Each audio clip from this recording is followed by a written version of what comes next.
rero tugomba kumenya tuje duha agaciro inyito y'Imana. Buriya hari inyito zabayeho ubu tuza dukoresha uhereye mu itangiriro ukageza mu byahishuriwe udashobora kubona aho zanditse. nta hantu na hamwe uzasoma uzamfashe uhambwire handitse abakozi b'Imana. Yohana yaravuze ngo abamwemeye bose yabahinduye kuba abana b'Imana.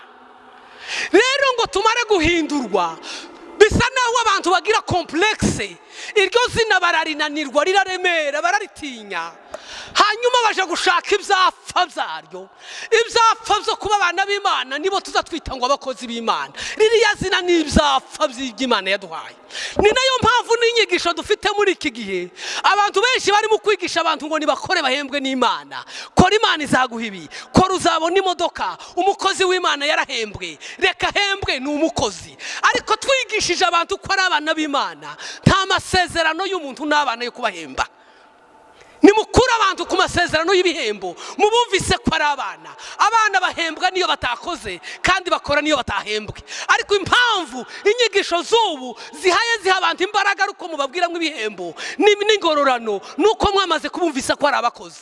Ariko njewe numva nishimiye kwitwa umwana w'Imana. Imana itwita abana bayo. Ibyo byo kwitwa abakozi n'ibyapfa kuko izina ry'abana ryaremereye twumva riturushije ibiro, ariko ni muri tinyuke turabana b'Imana. Reka tuba abana b'Imana tubone uko tuba umugeni wa Kristo.